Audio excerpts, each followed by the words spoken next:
Hi, welcome to my channel. My name is Pauline. So I tried the Amazon Relay load board.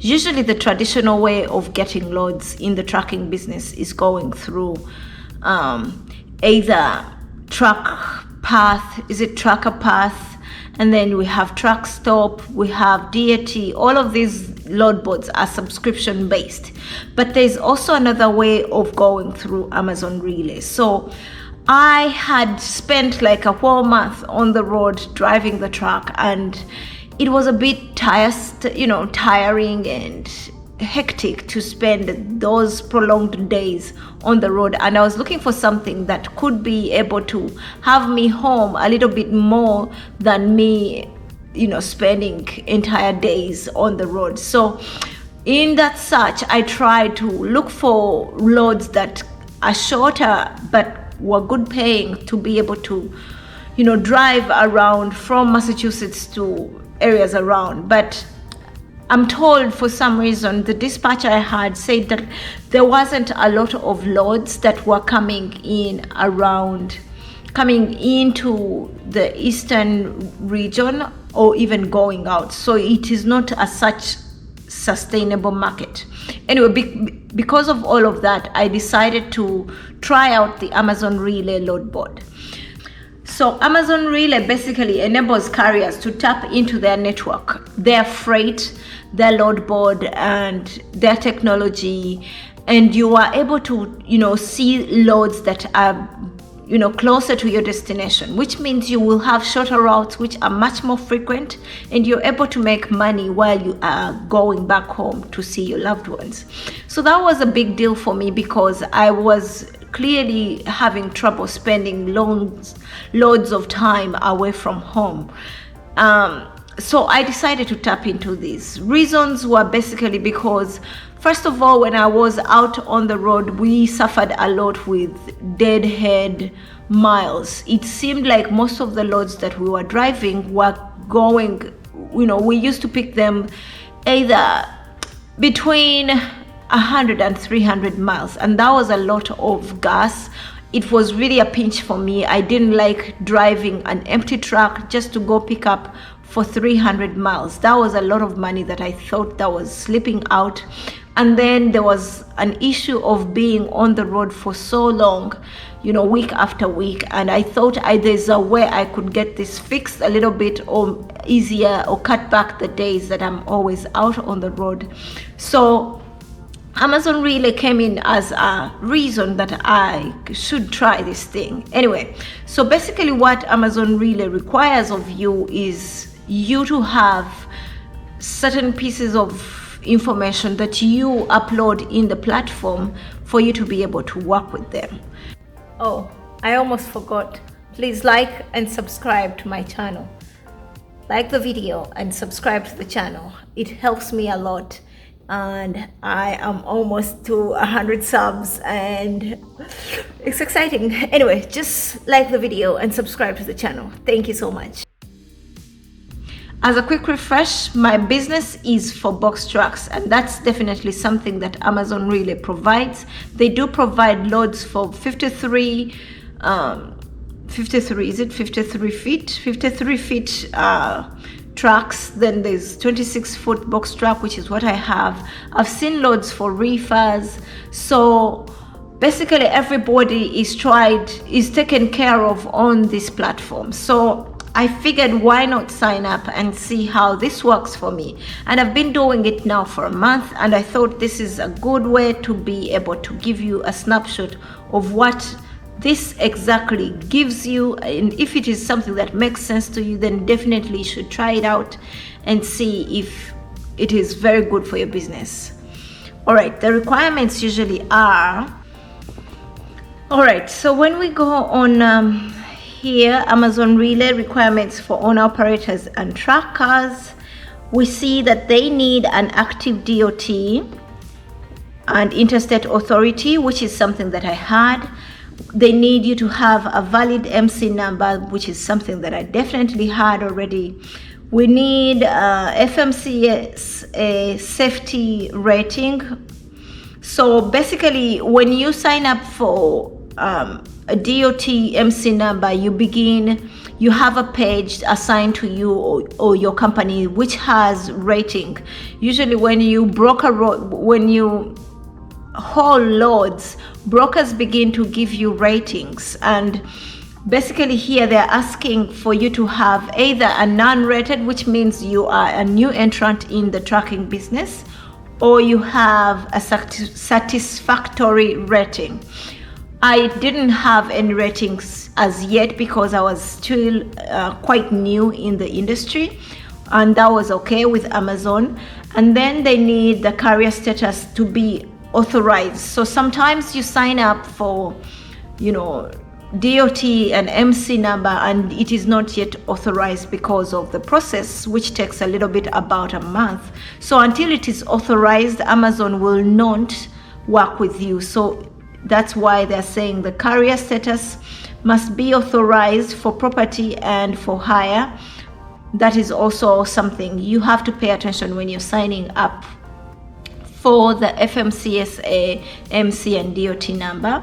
Then you have to have adequate insurance coverage. Okay, when it comes to insurance, here it is. Amazon requires you to have the following minimums for general liability: 2 million in aggregate, 1 million minimum per occurrence. In case you get in an accident, you need to be able to cover it up to $1 million US. And then the commercial insurance has to be at least 1 million minimum liability per occurrence, then 50,000 for trailer replacement coverage.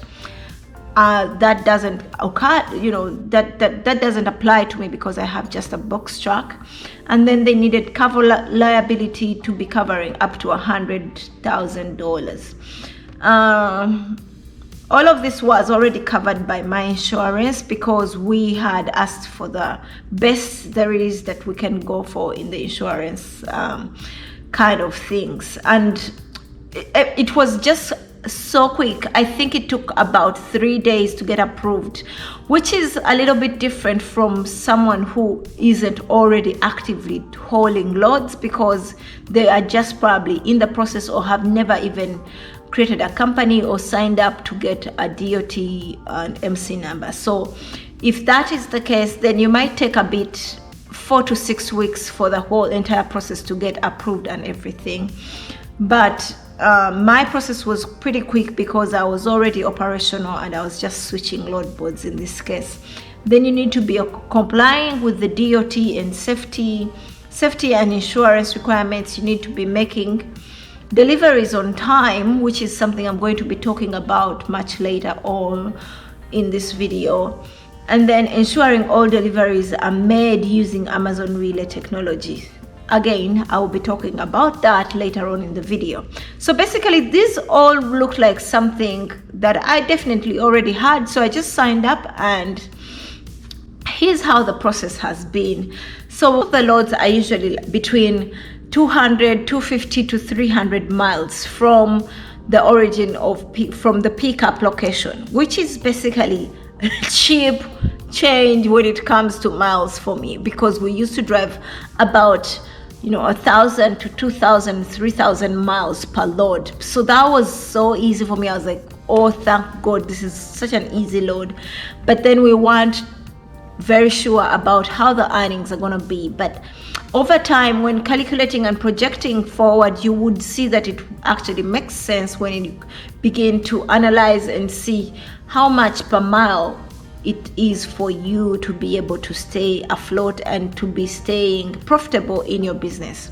Basically, the first loads were quite easy. When we went to the stores, the warehouses, which is what they call them, it was a different ball game altogether. You have to get there on time, and then immediately you get there, you're signed in at the gate. They have people waiting for you at the entrance to sign you in when after you've already you started using their technology, which is their load board they have. And then after signing in, you go to the dock, which is assigned to you, and you have to load the truck yourself. you have to load the truck yourself, which is quite different from where we were coming from. Number two, you will also expect to be working within the time frame that is assigned to you. So every route usually has like 3 to 4 stops, sometimes even 1 stop.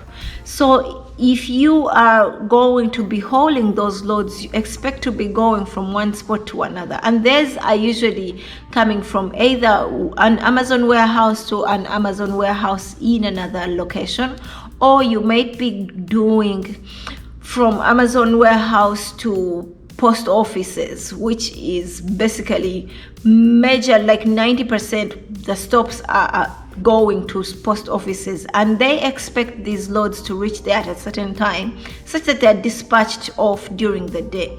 The other thing you should expect is that most of the loads are hauled at night, which is like early morning. So it starts from around 12, 1, 2, 3, which is usually the pickup times for all of these loads that we haul for Amazon. So that means you have to readjust the times of sleeping for you, because you are basically working in the night and sleeping during the day. That is just something that for some reason we had to get a wake-up call about, because we didn't expect to be working at night at this point.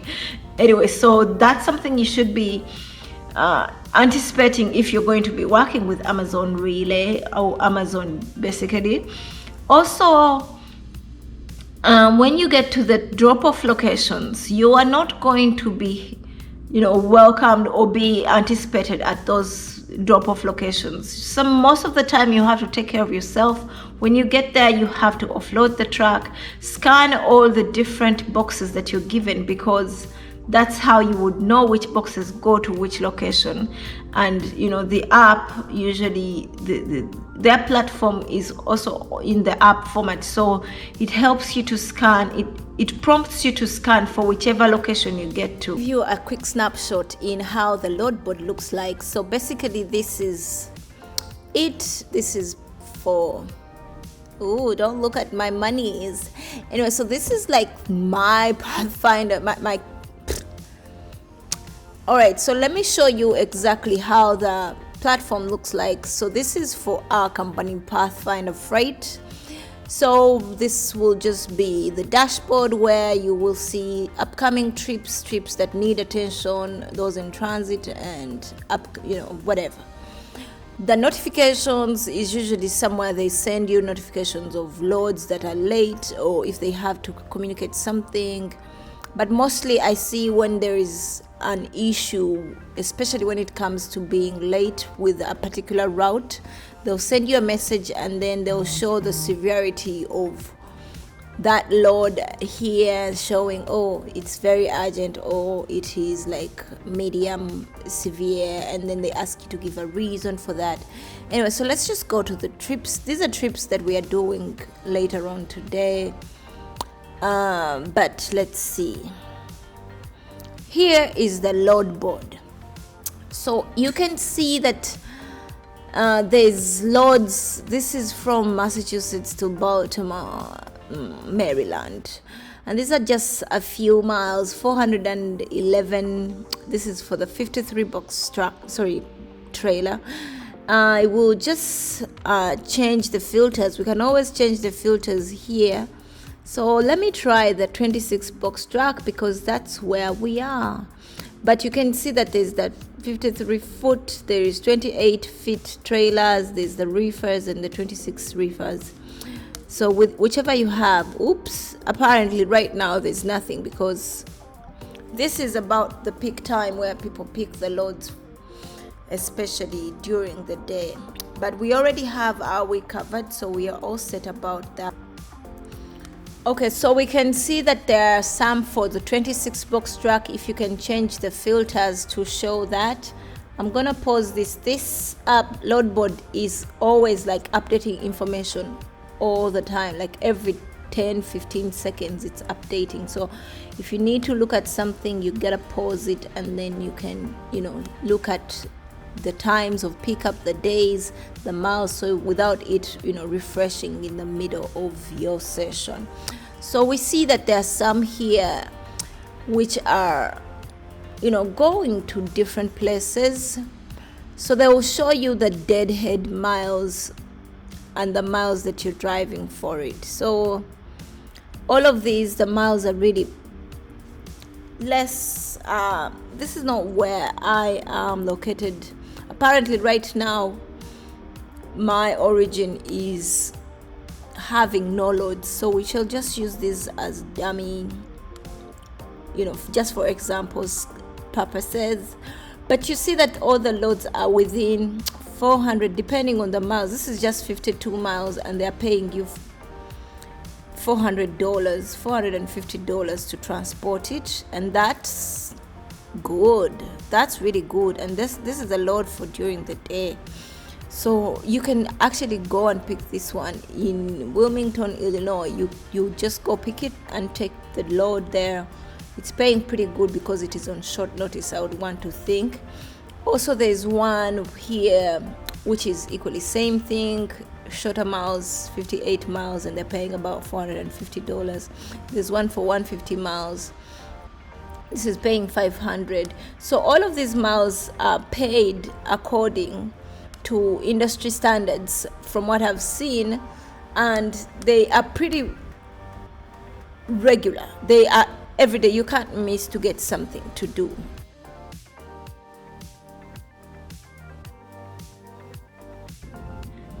The better you keep your performance, the better loads you'll be seeing, the sooner you'll be seeing them, which is something that we also had to learn the hard way. When we just started, we were just canceling loads because we would see like a load today for $500, and then 2 hours later we would see like, oh, it is $580. So you would cancel the one before and you pick on the one which is $580. We didn't know that was a bad thing because we did it like so many times, maybe about 6 times, and our performance when it comes to acceptance began to fall. It began to fall like so bad, and we ended up with an F in just the first week. So you have to be patient.